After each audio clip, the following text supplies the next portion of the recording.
La Carta de Santiago traza una ruta mediante la cual se hace la revitalización de una comunidad. En los primeros pasos que hemos dado, siguiendo el orden mismo del texto, nos hemos detenido primero en el encabezamiento, el saludo, que ya nos daba muchos elementos, decíamos que era como la clave de sol del pentagrama de la carta entera, y luego pasamos a la gran introducción de la carta, que es el resto del capítulo 1 de Santiago. Capítulo 1, versículos 2 a 27. Y en esta introducción, Santiago, lo hemos dicho, sitúa a la comunidad frente a los elementos de base que debe tomar en consideración para enfrentar las dificultades que tiene y salir adelante. Lo primero, la ruta, de hecho, va de abajo hacia arriba, de la realidad hacia la palabra, de la consideración de la realidad de la crisis a las actitudes que hay que tener para escuchar la palabra del Señor, que es quien al fin y al cabo dirige y salva su comunidad. Con relación al primer elemento, al primer filón que hay que considerar, que es la vida, palabra vida, pero primero la vida, Santiago nos invita a dar 4 pasos. El primero, considerar. Una invitación a la vida interior y al afrontar la crisis. 2, pedir. Tercero, estar atentos al camino que se hace al tránsito de la humillación a la exaltación. Ahí íbamos ayer y veíamos que en ese punto lo que importaba era la pregunta, ¿en dónde pongo yo mi confianza? Vamos a dar ahora el 4º paso en esta consideración del terreno de la vida, mirando cuál es el camino que hay que seguir. Leamos Santiago, capítulo 1, versículos 12 a 15. Feliz el hombre que soporta la prueba, porque superada la prueba recibirá la corona de la vida que ha prometido el Señor a los que lo aman. Ninguno, cuando sea probado, diga, es Dios quien me prueba, porque Dios ni es probado por el mal, ni prueba a nadie, sino que cada uno es probado, arrastrado y seducido por su propia concupiscencia. Después, la concupiscencia, cuando ha concebido, da a luz al pecado, y el pecado, una vez consumado, engendra la muerte. La sección anterior estaba centrada en la relación entre la prueba y la fe. Y una palabra clave que Santiago colocó fue la palabra griega hipomone, que traducimos como perseverancia, como resistencia, como aguante. Pues bien, en el versículo 12 nos dice ahora Santiago, feliz el hombre que soporta la tentación, que soporta la prueba. Porque después de haber hecho la prueba, me atrevería a traducir, una vez que la ha superado, una vez que la ha atravesado, lo que uno hace es dejarse trabajar por la prueba. No solamente la trabaja, la prueba me trabaja a mí. Pues bien, recibirá la corona de la vida que el Señor le ha prometido a los que le aman. De nuevo aparece el verbo hipomeno, perseverar. Tenemos también la imagen de la corona, de una corona, imagen de victoria, imagen de lo definitivo. En términos técnicos decimos escatológica. La imagen de la corona está tomada de los Juegos Olímpicos. Era la corona que se le daba a los vencedores. Probablemente detrás no solamente esté el contexto que los griegos conocían de los juegos y de la corona de laurel que se colocaba en la cabeza de los vencedores, también está la palabra de Dios. En el Salmo 5, en la versión griega del Salmo 5, se dice: a quienes aman tu nombre, Señor, tú los coronas de benevolencia. Por lo tanto, el Señor da la corona, una corona de vida, que es la misma comunión con Él. Dios se da a sí mismo a aquellos que lo aman. Me vienen así espontáneamente las palabras del maestro Eckhart, quien decía que Dios no puede dar nada mejor que a sí mismo. Yo creo que es una gran verdad. Dios no puede dar nada mejor que Él mismo. El premio, por ponerle una expresión que no es quizás la más adecuada, porque no se trata de una relación comercial, ni de un logro nuestro, pero lo que Dios da al final es Él mismo. Y esta perspectiva no se puede perder de vista. El camino de la fe lo que hace es tejer una comunión, una relación profunda con Dios, que tendrá su expresión definitiva al final en el abrazo total con el Señor. Como diría la mística Ángela de Foligno, la inmersión de nuestra pequeña gota de existencia en el océano inmenso del amor de Dios. Santiago presenta esta realidad en forma de bienaventuranza. Feliz, dice él. Feliz el que soporta la prueba. Como dije ahora, el que atraviesa la prueba. El que se deja trabajar por la prueba. Aparece entonces el signo de la alegría, de la felicidad de la que hablábamos desde el principio. La felicidad que es la sabiduría activa en el corazón del creyente. En las crisis, en las tentaciones, que provoca siempre en el corazón de quien lo sufre un movimiento centrífugo. Hay que permanecer, hay que resistir, hay que perseverar. En el desierto no hay que desertar, lo que hay que hacer es que la crisis haga su trabajo. Si sabemos resistir, entonces ocurre el verdadero trabajo espiritual, ocurre una limpieza. La crisis siempre limpia lo secundario, cosas que antes considerábamos muy importantes y después nos damos cuenta que no eran tanto. Nos ayudan a ver actitudes que muchas veces eran más ocasión de obstáculo que de crecimiento. ¿Qué es una crisis? Digo, una crisis personal, entiéndase una crisis de fe, que es el tema en la Carta de Santiago, pero ¿por qué no también una crisis de tipo existencial, por la cual pasa todo ser humano? La crisis es un momento en el que estamos llamados a dar respuestas.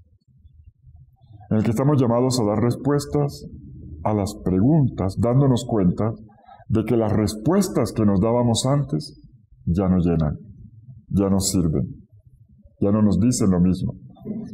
Pasamos entonces a nuevas preguntas. Por lo tanto, hay que renovar las respuestas.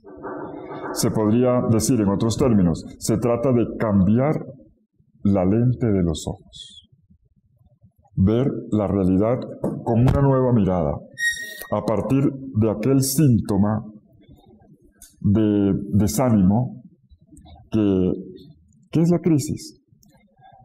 Lo esencial es no dar la espalda, no huir, no ignorar, ya lo hemos dicho también, pero lo repito, lo importante es, como el guerrero Hippomoné, permanecer.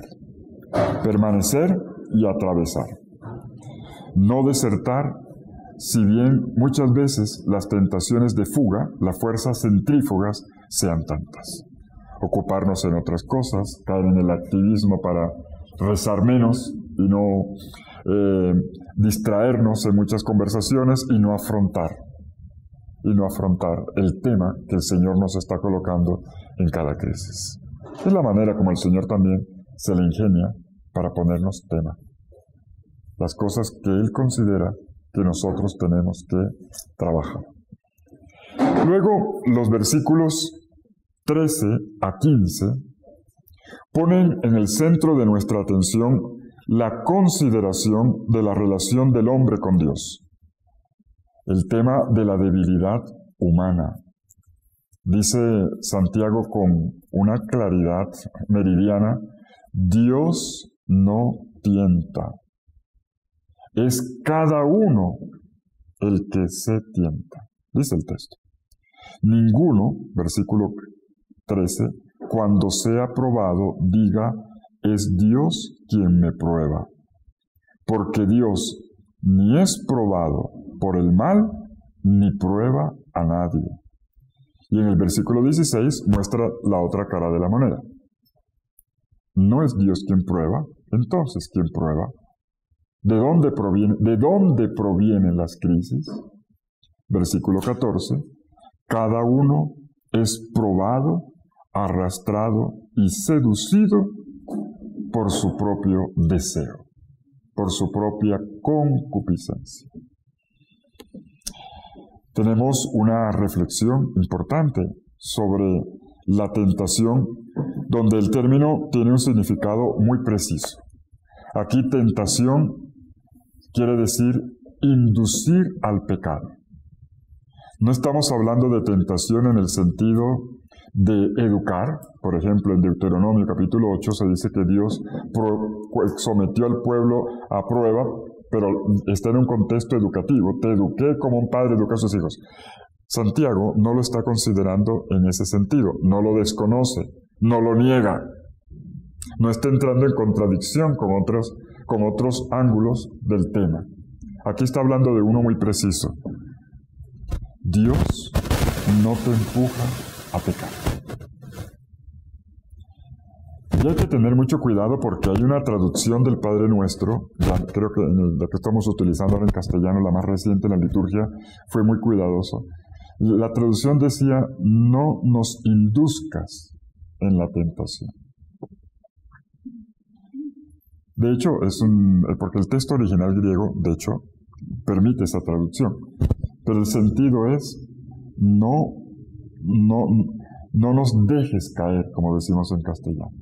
No es no nos arrastres a la tentación, sino más bien en medio de la tentación, sé tú nuestro soporte. Es distinto. Es distinto. Es decir, obra de manera que no seamos inducidos al mal. Una traducción muy ligera sería, haz de modo que tengamos la vigilancia para no caer. Ayúdanos para no sucumbir en la tentación. La idea de Santiago es que la dinámica de la tentación es claramente antropológica. No es teológica. No es una acción movida por Dios. La dinámica de la tentación se comprende a partir de la estructura interna del ser humano. Lo que Santiago quiere negar, y lo dice con fuerza, Dios ni es tentado ni tienta. Lo que quiere decirnos es, atención con la facilidad con que le atribuimos, con que le achacamos a Dios todo. Y ese es un riesgo muy grande en la vida espiritual. Hay que discernir, hay que distinguir. Y Santiago, en ese sentido, es claro. Esa mentalidad que le atribuye a Dios todo, inclusive el arrastrar hasta el mal, hasta el pecado, inclusive, como trató de explicarlo San Agustín, Dios no causa sino que permite. En el tema del pecado no vale. En el Antiguo Testamento lo explicaron así por una razón muy sencilla, porque la teología sobre el mal apenas estaba en elaboración y no se entendía que hubiera un poder superior o paralelo al de Dios.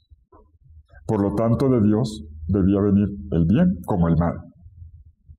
Lo vemos en el capítulo 3 del primer libro de Samuel, en el himno de Ana.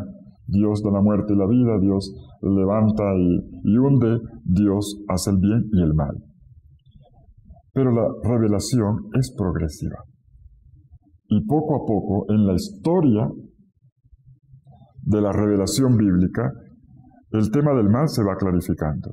Y por eso llegan a distinguir, y por eso se habla del maligno. Y en el Nuevo Testamento se habla de un Satanás que no es Dios, que es distinto, que está contrapuesto.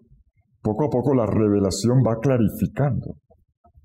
Mostrando, no, de Dios no viene el mal. Dios no es causante de mal. Dios no induce a nadie al pecado. Bien. Lo cierto, volvamos al versículo 13, es que tenemos aquí una observación supremamente interesante y muy útil para la vida espiritual, cuya verdad es que Dios no es uno que empuja al mal, sino uno que está de nuestra parte en el combate contra el mal. Hay un texto del Eclesiástico, del libro del Eclesiástico, del Sirácida, que les recomiendo que lo miremos. En el capítulo 15 del libro del Eclesiástico, versículos 11 al 20, tenemos una reflexión, por cierto, sapiencial, tipo sabiduría, a partir de la observación de la vida, eso es lo sapiencial, donde el tema ya había sido trabajado en el Antiguo Testamento. Dice así: no digas, me he desviado por culpa del Señor. No digas, me he desviado por culpa del Señor, porque Él no hace lo que detesta. No digas, Él me ha extraviado, porque Él no tiene necesidad del pecador. Cuidado con eso, porque uno escucha de vez en cuando, y entonces parece que Dios tuviera necesidad de un pecado para poder salvarme. Pero por supuesto que no. Él no tiene necesidad del pecador. El Señor detesta toda maldad, y los que le temen también la aborrecen. Al principio, y miren cómo sigue la reflexión, al principio el Señor creó al hombre y lo dejó a su propio albedrío. Si quieres, guardarás los mandamientos y permanecerás fiel a su voluntad. Es decir, no es que Dios me tome a mí como una maquinita y yo hago todo, inclusive el mal, para después entonces, para que yo entendiera que Él es amor y lo descubriera. No, no es así. Los comportamientos del hombre son producto de su libertad. Los comportamientos acertados y los comportamientos equivocados. Y no puedo decir, no, esto fue que Dios... No. Yo tengo que asumir también mi responsabilidad, la responsabilidad de mis actos. Si quieres, guardarás los mandamientos, si quieres, y permanecerás fiel a su voluntad. Él te ha puesto delante fuego y agua. Extiende tu mano a lo que quieras. Ante los hombres está la vida y la muerte. A cada uno se le dará lo que prefiera. Qué grande, termina el texto, es la sabiduría del Señor, fuerte su poder y todo lo ve, sus ojos miran a los que le temen, Él conoce todas las obras del hombre. A nadie obligó a ser impío, a nadie dio permiso para pecar. ¿Lo quiere más clarito? Entonces, no es que Dios tenga necesidad de un pecador para poder ser salvador. El asunto, insisto, es antropológico. Dios respeta la libertad del hombre. Y hay muchas personas desesperadas, pero si Dios es grande, justo y poderoso, ¿por qué no manda fuego y quema de una vez, vuelve chicharrón a todos los malvados y perversos de la tierra? Porque Dios es coherente. Si Dios nos creó a su imagen y semejanza y nos creó libres, Dios respeta nuestra libertad. ¿Que Dios hará justicia? Claro que es justo, y la hará. Y reclama nuestra responsabilidad. No es indiferente ante el bien y ante el mal. No lo es. Pero Dios no es uno que está detrás, jalando los acontecimientos con hilos invisibles y determinando las cosas, inclusive el mal. El ser buenos, el ser fieles, depende de nuestra voluntad. Y el ser pecadores, también. El hacer el mal, también. Dice el texto que leímos ahora, Él pone ante ti fuego y agua, la vida y la muerte. Lo que tenemos que observar entonces son nuestras elecciones, nuestras decisiones, nuestras opciones. No hay que culpar a Dios, y yo diría con todo respeto, ni siquiera a cualquier otra potencia del mal. Entonces estamos pensando, no fue Dios, es que fue también que se metió un espíritu.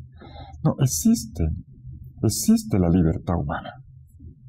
Existe el corazón del hombre.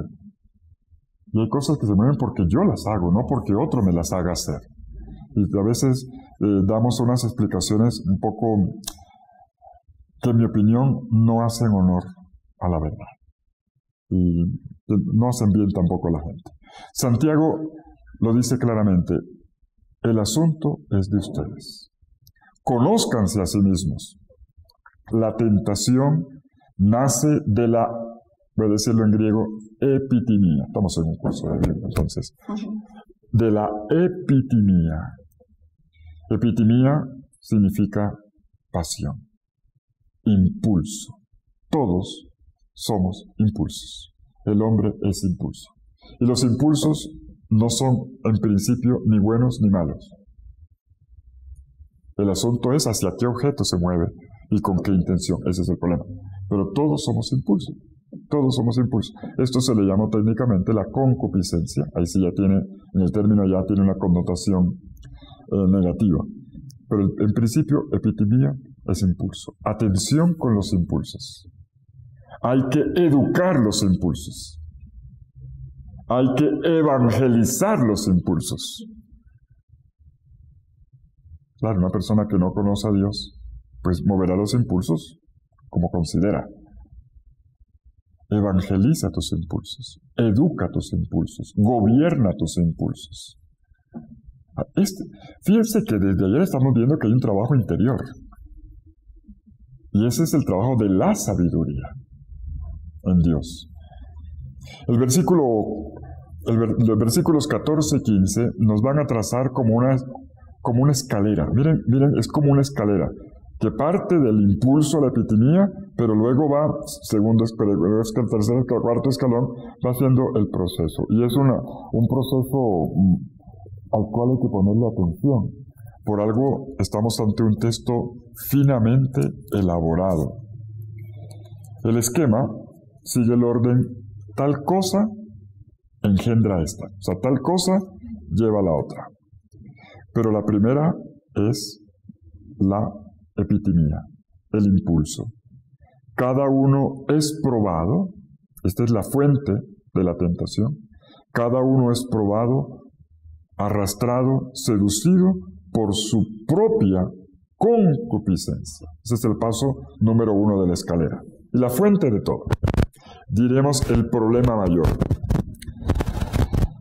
Probablemente esta frase esté inspirado en el Salmo 7, versículo 15, donde se dice, miren al impío concebir, como una gestación, miren al impío concebir, embarazarse y parir el mal. Fíjense que el mal es algo que es engendrado, que se va desarrollando, ¿no? Miren al impío concebir, embarazarse y dar a luz el mal. Santiago, cuando se refiere al impulso de la epitimía, de la concupiscencia, le coloca 2 términos que son importantes. Dice, cada uno es atraído y seducido por la concupiscencia. Atraído 1, seducido 2. El verbo atraído pertenece al lenguaje en griego, pertenece al lenguaje de la cacería. al animal que se va a cazar, hay que atraerlo con una presa, ¿no? Hay que atraerlo y luego hacer todo el giro. Es como la pasión se comporta como una presa que hay que dominar y poseer. Es como si estuviéramos en la cacería de algo que yo quisiera apropiarme. El segundo término tiene connotación sexual. Seducir. Seducir. Se va a la casa de la persona, se la seduce, se la trae como algo que se posee y se hace propio. Por cierto, hay un texto muy curioso en Proverbios, capítulo 7, el texto de la mujer seductora, no sé si lo han leído, el texto de la mujer seductora, la prostituta que anda a la cacería de chiquillos, de jovencitos, ¿no? Es interesante esta historia de la veterana cazadora de niños, de chiquillos. Es muy curioso este texto. Miren cómo muestra todo el arte de la seducción hasta el final, como le echa el ojo, le manda la razón, le comienza a hablar hasta que logra lo que quiere. Leemos en Proverbios capítulo 7, versículo 6 en adelante. Estaba yo en la ventana de mi casa observando entre las rejas. Miré al grupo de los ingenuos y distinguí entre los muchachos a un joven insensato. Pasaba por la calle junto a su esquina y se dirigía a casa de ella. Era al anochecer, al caer el día, cuando llega la noche y oscurece. Entonces, en la historia, le sale al paso una mujer, con trazos y ademanes de prostituta. Es bullanguera y descarada, y sus pies nunca paran en casa. Ya sea en las calles o en las plazas o en cualquier esquina se pone al acecho. Ella lo agarra, lo besa y descaradamente le dice, tenía que ofrecer un sacrificio. Probablemente sea prostitución sagrada. Y hoy he cumplido mi promesa. Por eso he salido en tu busca, ansiosa de verte y te he encontrado. He puesto colchas en mi cama y sábanas de lino egipcio. He perfumado mi lecho con mirra, aloe y cinamono. Ven y saciémonos de caricias hasta la mañana. Embriaguémonos de amores, pues mi marido no está en casa. Ha emprendido en largo viaje. Se llevó la bolsa del dinero y no regresará hasta la luna llena. Y sigue la reflexión sapiencial. Con muchas artes lo conquista. Lo seduce con sus labios lisonjeros. Y el ingenuo, el bobo, se va detrás de ella como buey llevado al matadero. Él cree que es una mujer que lo está enamorando. No, ya lo que está es aprovechándose. Lo que lo están es utilizando. Santiago nos representa aquí la seducción como una cacería y como una conquista amorosa, pero con la finalidad de poseer. No es el verdadero amor. No es el verdadero amor, no hay un diálogo de amor. Simplemente un poseer. Lo propio de la titinía, de la concupiscencia, de la pasión, es precisamente el consumismo. No hay relaciones, lo que hay es consumo. Lo que hay es un hambre feroz de llenarse a sí mismo. Y eso no es amor. Eso no es amor. Por lo tanto, se trata del apetito normal, del apetito natural, pero que hay que educar y que hay que transformar. El Evangelio transforma eso, le da otra dirección.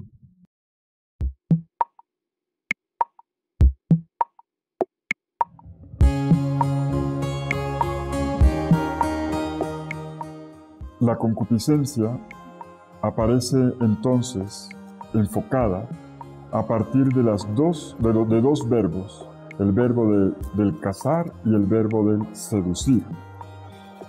Dicho de otra manera, se trata de movimientos típicamente vitales: cazar para alimentarse, seducir para engendrar, pero son movimientos de vida que al final engendran muerte. Dice, de aquí lo que separa es la muerte, como ocurre en la cacería, como ocurre también en la seducción que simplemente posee, pero no va en la doble dirección. Tenemos entonces aquí una parodia de la vida. Es una parodia de la vida. El ídolo asemeja la vida, asemeja al hombre, asemeja a Dios. Pero aquí no hay vida, esto no es Dios, esta no es la verdad del ser humano.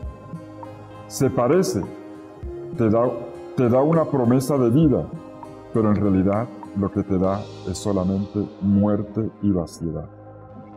El ídolo es un falso positivo. Un falso positivo tanto antropológico como teológico. Una falsa imagen de Dios, una falsa imagen del hombre, una falsa imagen de la vida. Como dice el Salmo 115, tienen ojos pero no ven, tienen oídos pero no oyen, tienen pies pero no caminan, no hay aliento en sus bocas. Parece pero no es. Lo mismo pasa en la tentación. Parece que esto te da vida. Parece que esto te da felicidad. Parece que esto te da plenitud, pero te está engañando. Lo que te da es muerte. Sigue el texto diciendo en el versículo 15, después la concupiscencia, paso número 2, cuando la concupiscencia ha concebido, da a luz el pecado. Y el pecado, una vez consumado, nivel número 3, engendra la muerte.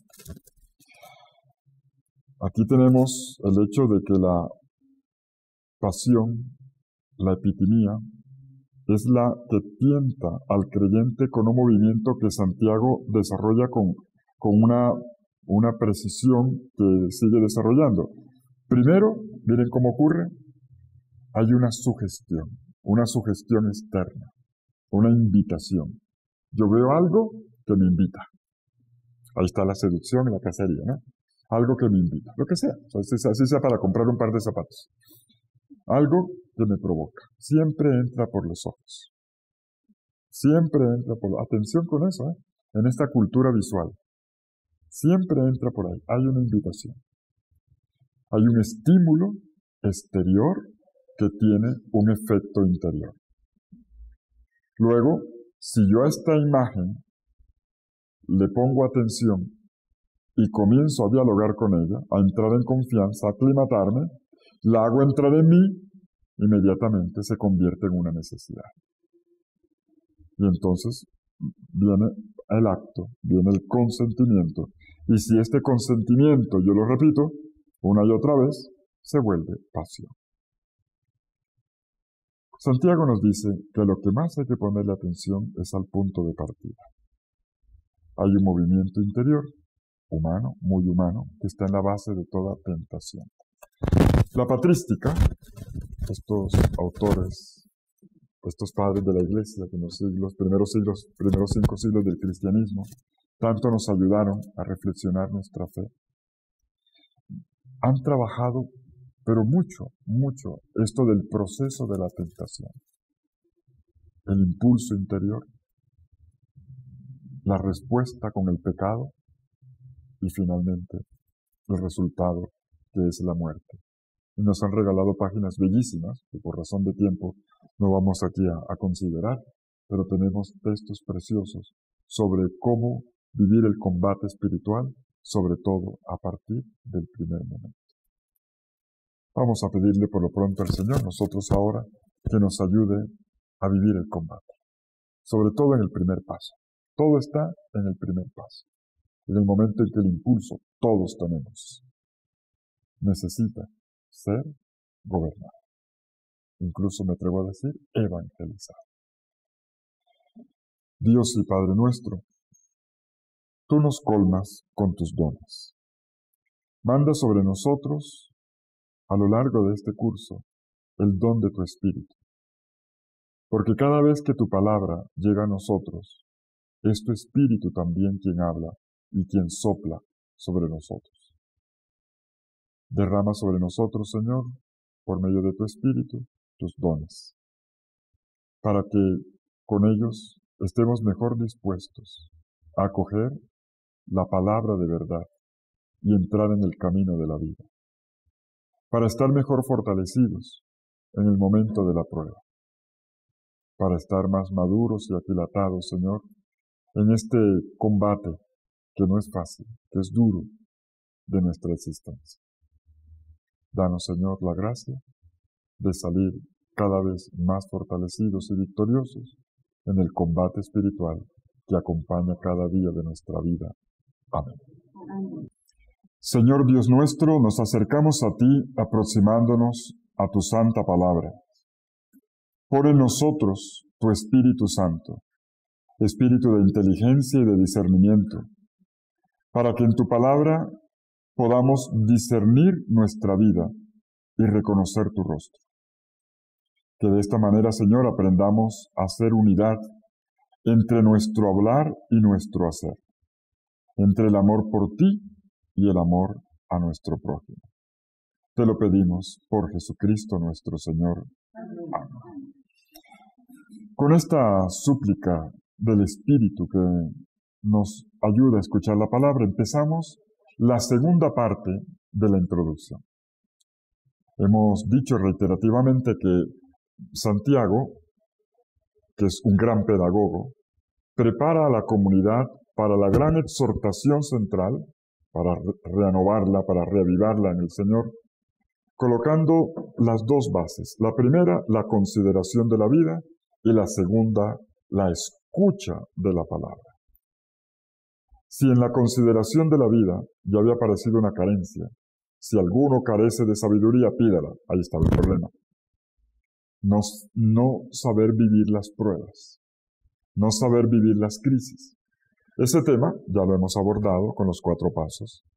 Ahora vamos a entrar en el otro elemento, que es el de la escucha de la palabra, y donde se deja entender que es necesario volver una y otra vez a la escuela de la palabra de Dios, donde lo más importante es saber escuchar, aprender el arte de la escucha.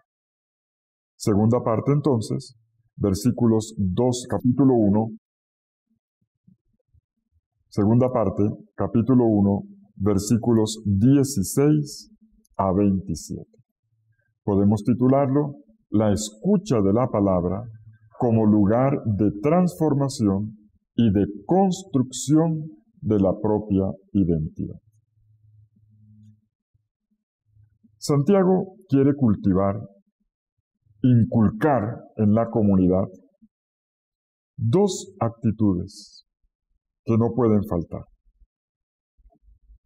la prontitud para escuchar y la lentitud para hablar. En la práctica, casi siempre hacemos al revés. Somos prontos para hablar y lentos. Nos cansamos para escuchar. No nos duele la lengua, pero sí nos duele el oído. Y sí se nos cae la atención cuando tenemos que escuchar a alguien. El versículo 19, en la segunda parte, coloca ya esta idea que nos ayuda a ver en qué dirección se mueve esta escuela de la escucha. Que cada uno sea diligente para escuchar, lento para hablar, y miren el tercer elemento, lento para la ira, los impulsos, lento para la ira. Vamos a mirar con atención esta sección que también tiene 4 pasos. Primero, vamos a ver la palabra en la novedosa experiencia fundante de la vida cristiana. Luego, la escucha de la palabra. Luego, la puesta en práctica de la palabra. Y finalmente, un aterrizaje, un ejemplo concreto de cómo la palabra se hace vida en el servicio, en la atención a los pobres.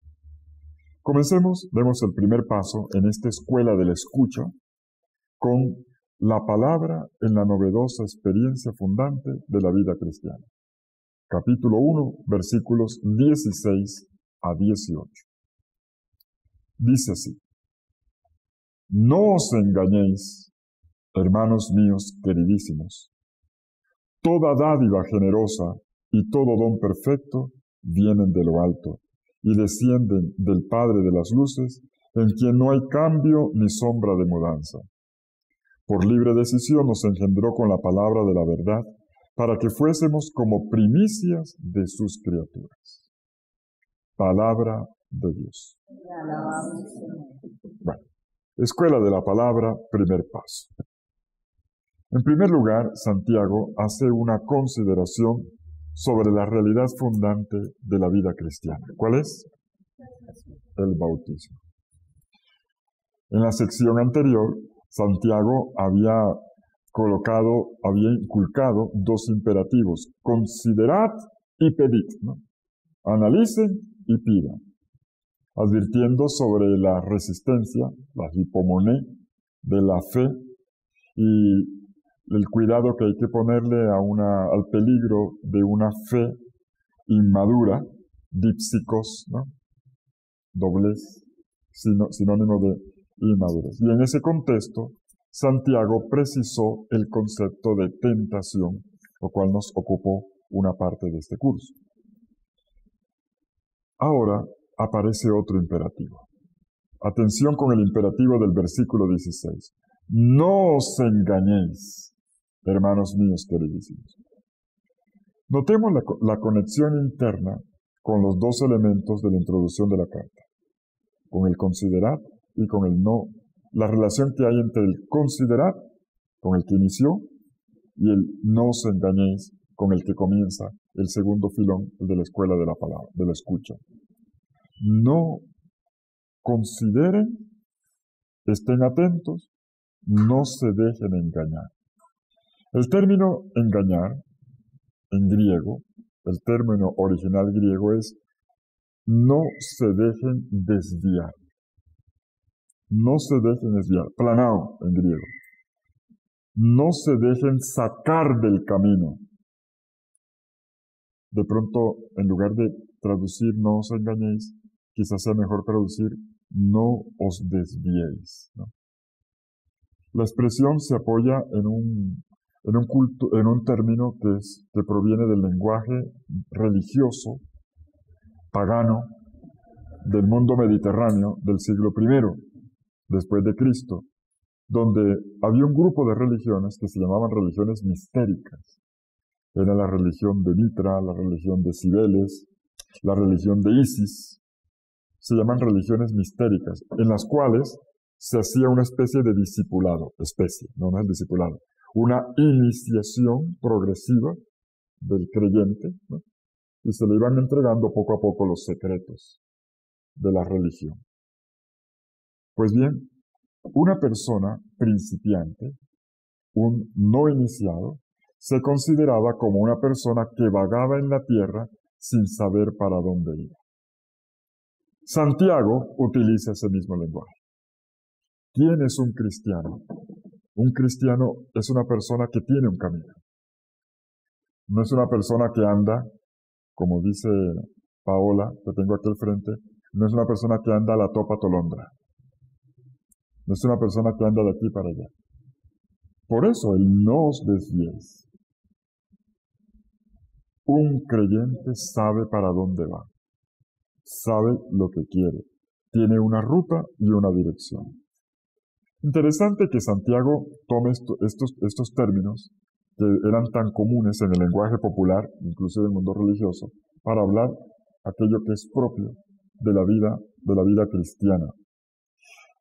Es como si Santiago quisiera decir algo como esto: queridos hermanos, nosotros los creyentes sabemos para dónde vamos.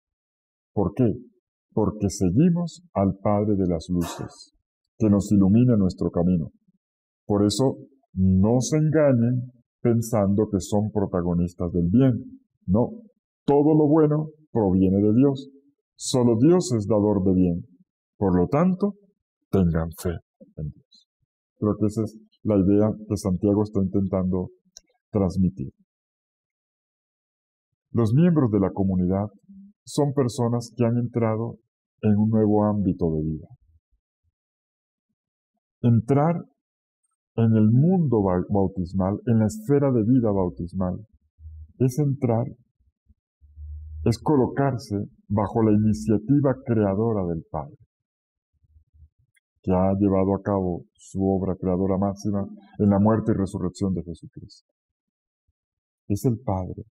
Y esto caracteriza y determina la vida de toda persona que camina en la fe. El gran don de Dios es la vida, pero no cualquier vida, no cualquier vida.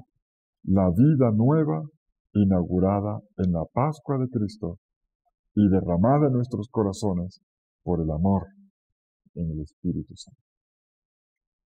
Por lo tanto, en el creyente ha entrado una vida nueva y esta vida nueva tiene que tomar forma en el Evangelio por la escucha de la palabra. Y esto es lo que en síntesis intentan decir los versículos 17 y 18. Toda dádiva buena, todo don perfecto viene de lo alto. Desciende del Padre de las luces, en quien no hay cambio ni fase de sombra. No os engañéis. Nos engendró por su propia voluntad, con palabra de verdad, para que fuésemos como las primicias de sus criaturas. Hay una frase que puede causar de pronto alguna sorpresa, alguna extrañeza en los lectores de la carta de Santiago, en este versículo 17. Dice, en Dios no hay cambios. En Dios no hay sombra ni mudanzas. De pronto alguno piensa enseguida en Santa Teresa, Dios no se muda, no, Dios no muda. Estamos ante términos que en su origen son astronómicos, ya que se refieren a los solsticios, los movimientos de la luz del sol por el cambio de la posición de los planetas. Eso está en el libro de la sabiduría.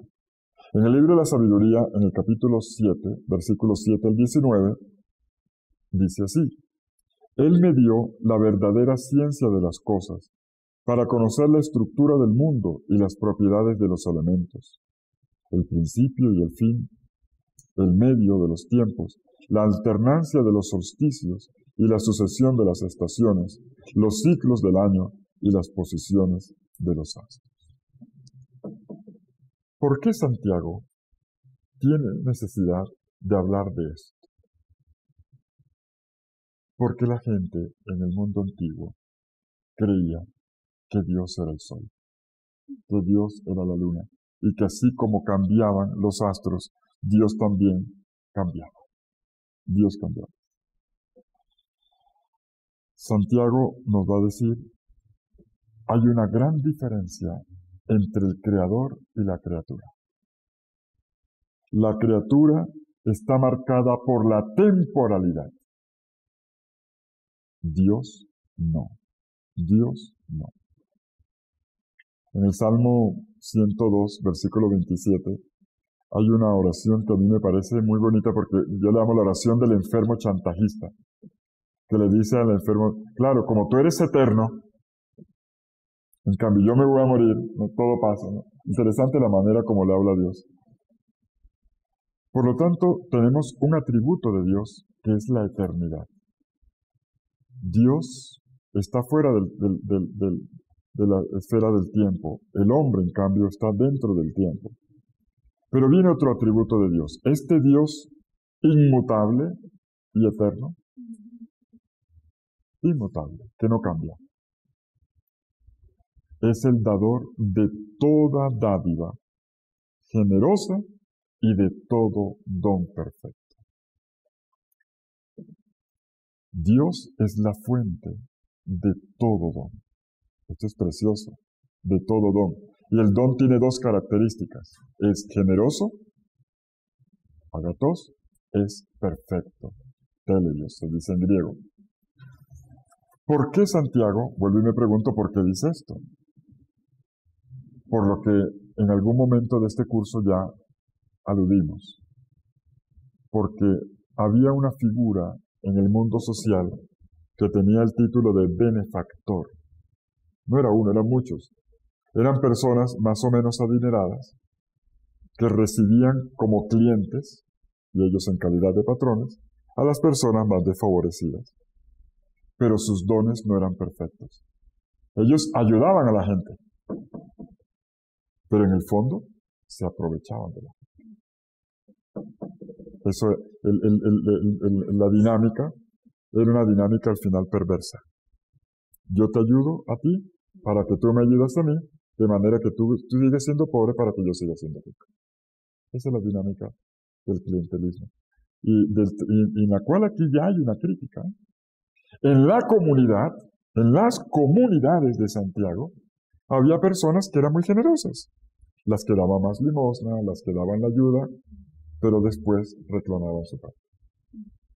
Y entonces, pues, me tienen en cuenta en la mejor silla, o que este es el benefactor, entonces hay que darle un tratamiento. Santiago enseguida lo va a atacar, ¿eh?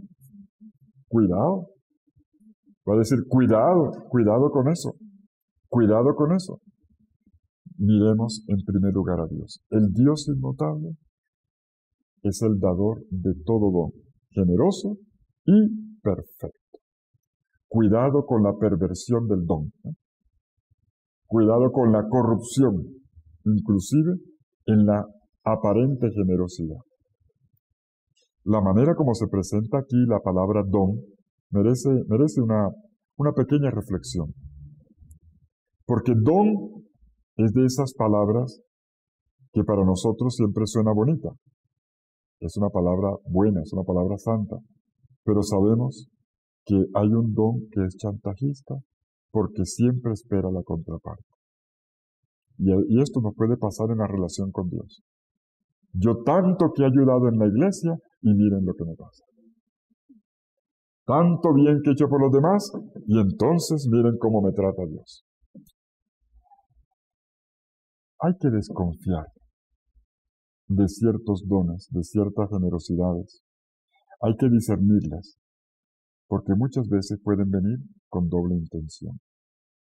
Hay dones que vienen de una persona que, bueno, bendito sea Dios, es más pudiente. Eso está bien, no nos disgusta. El asunto es que se valga de eso para ganar posición frente a una fraternidad donde todos debemos vivir con libertad de corazón, donde todos debemos vivir con absoluto desprendimiento, y donde lo primero que hay que sacar de toda relación comunitaria es el chantaje, es la utilización de la comunidad para ventajas personales. Santiago está hablando de una comunidad veterana. Esto es una comunidad que está principiando, eso no lo digo. Pero en el camino se van enquistando vicios y problemas que Santiago quiere limpiar. Y llegamos al punto clave del versículo 18. Este Dios inmutable y dador de todo don generoso y perfecto, nos engendró. Por libre decisión nos ha engendrado, dice el versículo 18. Fíjense ustedes el paso del vosotros al nosotros. No dice los engendró, dice nos engendró. No es simplemente una cuestión de retórica. El nos ha engendrado indica que es la realidad más importante de la comunidad de la cual forma parte el mismo Santiago. Todos estamos en la misma barca, todos estamos en la misma situación. Y esta situación se llama la novedad del bautismo, que es una novedad en el mundo. Siguiendo la lógica del discurso de Santiago, ¿cuál es, al fin y al cabo, el gran don de Dios? El gran don de Dios es que nos engendró. Él nos ha parido, dice por ahí alguna versión en castellano, pero me parece fuerte. Usa el término apokieo en griego, el mismo término que utilizó antes en el versículo 15 para decir, y la concupiscencia dio a luz el pecado, y el pecado dio a luz la muerte. Ahora dice, desde un nuevo punto de partida, no la concupiscencia, sino como punto de referencia a Dios, pero Dios nos engendró. Dios nos dio a luz para la verdadera vida. Si la pasión engendra muerte, Dios, en Dios y apoyándonos en Dios, en la vida en Él, nosotros hemos nacido para la vida. Y el principio generador es la palabra. En la palabra de la verdad. Hemos sido engendrados en la palabra de la verdad, porque Él lo quiso hacer por su propia voluntad, con la palabra de la verdad. La palabra de la verdad es la palabra del Evangelio. Nosotros hemos nacido en la verdad del Evangelio, pero también, como ha sido interpretado ya desde la patrística, esta palabra de la verdad es el Verbo que es Cristo, en la persona de Cristo. Evangelio, que es Cristo mismo viviente, y en el cual nosotros somos ahora nuevas criaturas. Nosotros hemos venido, como dice el texto, al mundo por voluntad de Dios. La vida de ninguno de nosotros es una casualidad, ni es tampoco un accidente. El amor de Dios comienza en nuestra vida en la decisión que Él tomó de llamarnos a la existencia. El amor de Dios está en la raíz de nuestra propia historia, ya por el solo hecho de que Él provocó nuestra existencia. Por lo tanto, la vida cristiana está cargada de amor desde la raíz. Y ser cristiano es anunciar ese amor e incluso a aquellos que piensan que están en el mundo sin ser deseados. Los padres de la Iglesia dirán que un cristiano es los pies, las manos, el corazón de Dios, porque Él fue engendrado por Dios. Él es una criatura de Dios. El segundo aspecto de este nuevo nacimiento nos remite entonces al bautismo mismo, que es en el cual el querigma anunciado recibió nuestro sí cuando dijimos no al pecado y sí a la vida nueva en Cristo. Y esto, que viene de Dios, que es inmutable, que es eterno, en nosotros ya es semilla de eternidad. Miren el orden del discurso. ¿Por qué había insistido en que Dios no hay cambio? Porque ahora la eternidad de Dios se ha injertado en cada uno de nosotros. Y la eternidad, que es la vida en Dios, no solamente es generada, sino que también es regenerada, es alimentada por la palabra. Una última expresión para terminar nuestra lectura de este primer paso es la expresión nueva criatura. El Señor nos engendró como criaturas nuevas. Es más, como primicias de las criaturas, primicia de la nueva creación. Nosotros somos como los primeros frutos de una gran cosecha. Nosotros no somos ni seremos los únicos. Dios está insuflando vida en todo lo creado. Pero un bautizado va adelante. Un bautizado es la primicia, dice Santiago, el primer fruto de esta nueva creación, de esta realidad que Dios inauguró en el mundo por la Pascua de su Hijo, y en la cual nosotros participamos bautismalmente, pero los demás participarán, me refiero ahora al cosmos en sí, por nuestro cuidado, por nuestra evangelización. Yo los invito a que nos tomemos en serio, vuelvo a hacer un link, una conexión con la enseñanza del Papa Francisco, que nos ha hablado tanto del cuidado de la casa común. Nosotros somos primicias de las criaturas, pero no somos las únicas criaturas. Y si somos primicias, tenemos una responsabilidad con nuestras hermanas criaturas. También son amadas y deseadas por Dios, y con ellas tenemos un destino común que nos espera, que es la plenitud de todo lo creado en Dios.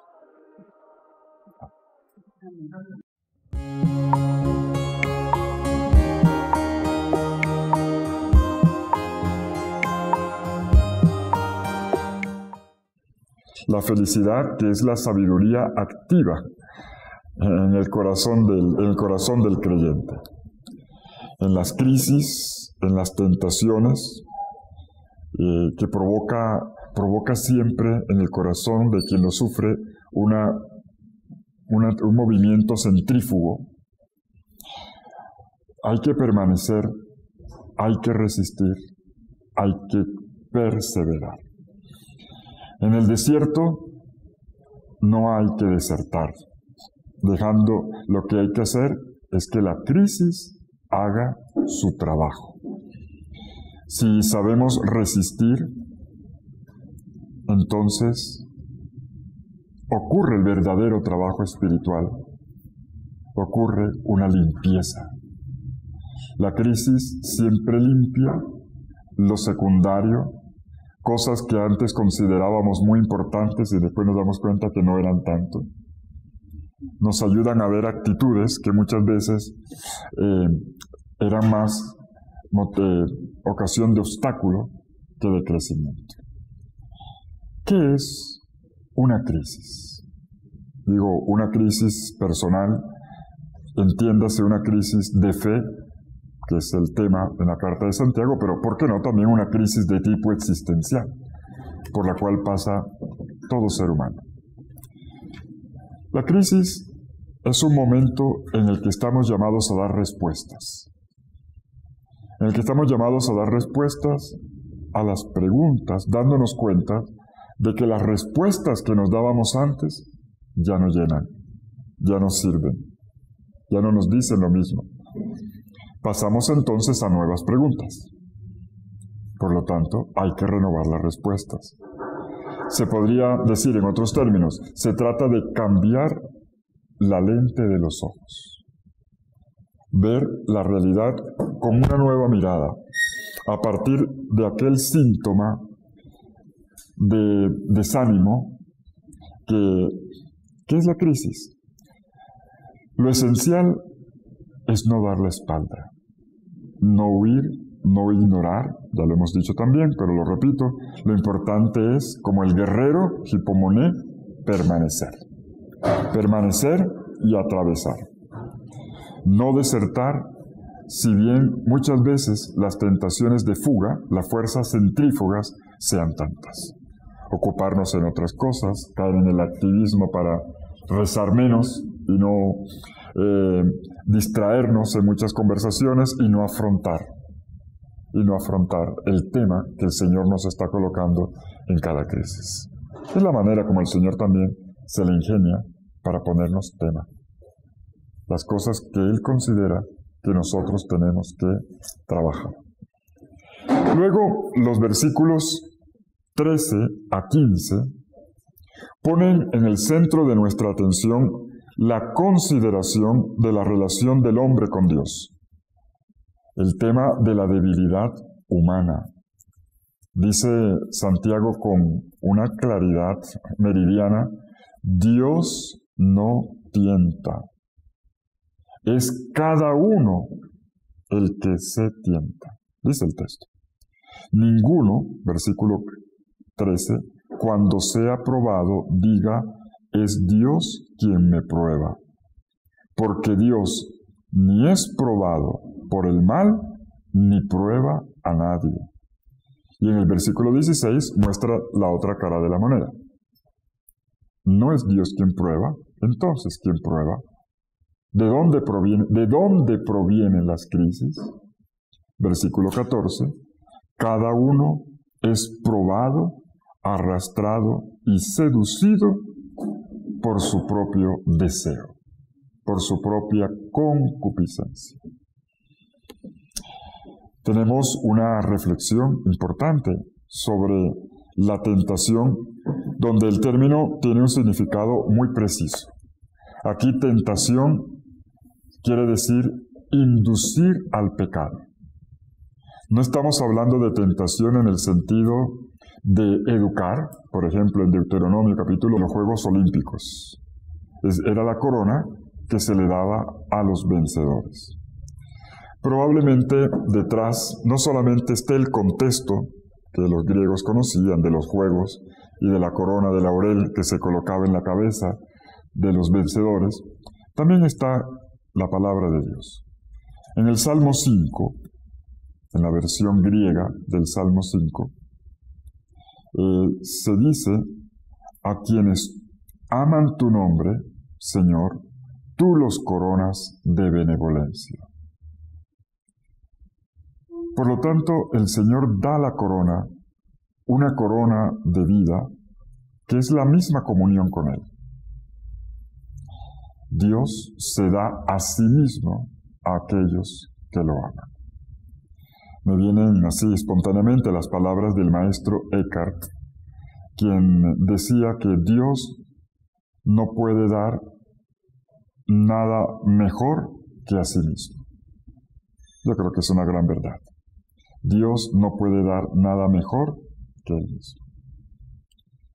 El premio, por ponerle una expresión que no es quizás la más adecuada, porque no se trata de una relación comercial, ni de un logro nuestro, pero lo que Dios da al final es Él mismo. Y esta perspectiva no se puede perder de vista. El camino de la fe lo que hace es tejer una comunión, una relación profunda con Dios, que tendrá su expresión definitiva al final en el abrazo total con el Señor.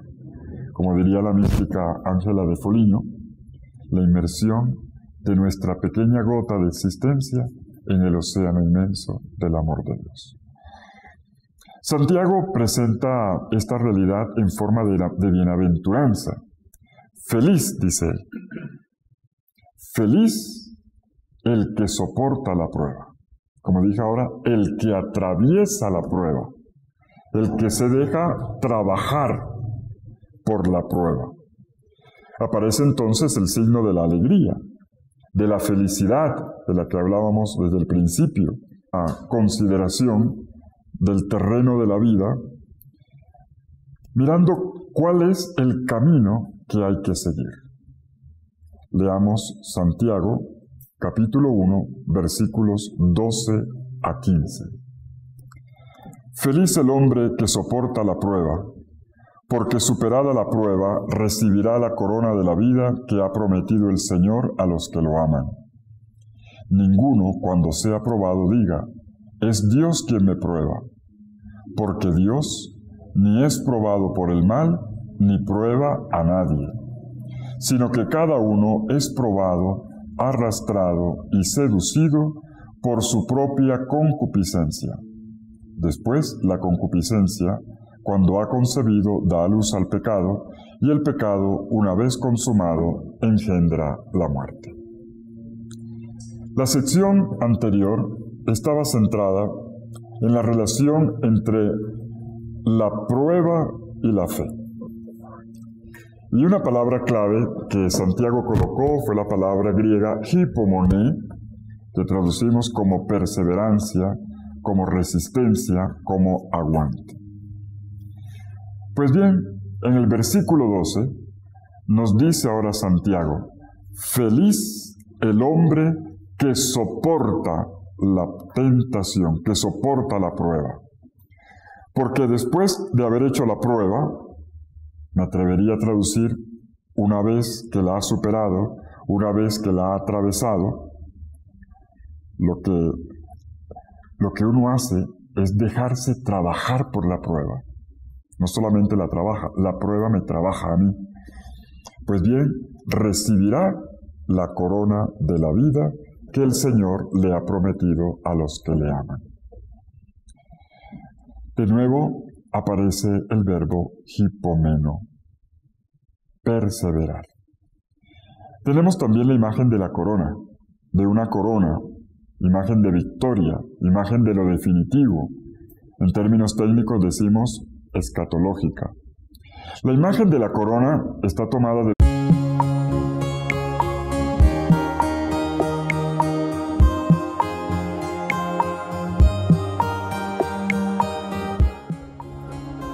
La carta de Santiago traza una ruta mediante la cual se hace la revitalización de una comunidad. En los primeros pasos que hemos dado, siguiendo el orden mismo del texto, nos hemos detenido primero en el encabezamiento, el saludo, que ya nos daba muchos elementos, decíamos que era como la clave de sol del pentagrama de la carta entera, y luego pasamos a la gran introducción de la carta, que es el resto del capítulo 1 de Santiago. Capítulo 1, versículos 2 a 27. Y en esta introducción, Santiago, lo hemos dicho, sitúa a la comunidad frente a los elementos de base que debe tomar en consideración para enfrentar las dificultades que tiene y salir adelante. Lo primero, la ruta, de hecho, va de abajo hacia arriba, de la realidad hacia la palabra, de la consideración de la realidad de la crisis a las actitudes que hay que tener para escuchar la palabra del Señor, que es quien al fin y al cabo dirige y salva su comunidad. Con relación al primer elemento, al primer filón que hay que considerar, que es la vida, palabra vida, pero primero la vida, Santiago nos invita a dar 4 pasos. El primero, considerar. Una invitación a la vida interior y al afrontar la crisis. 2, pedir. Tercero, estar atentos al camino que se hace al tránsito de la humillación a la exaltación. Ahí íbamos ayer y veíamos que en ese punto lo que importaba era la pregunta, ¿en dónde pongo yo mi confianza? Vamos a dar ahora el 4º paso en esta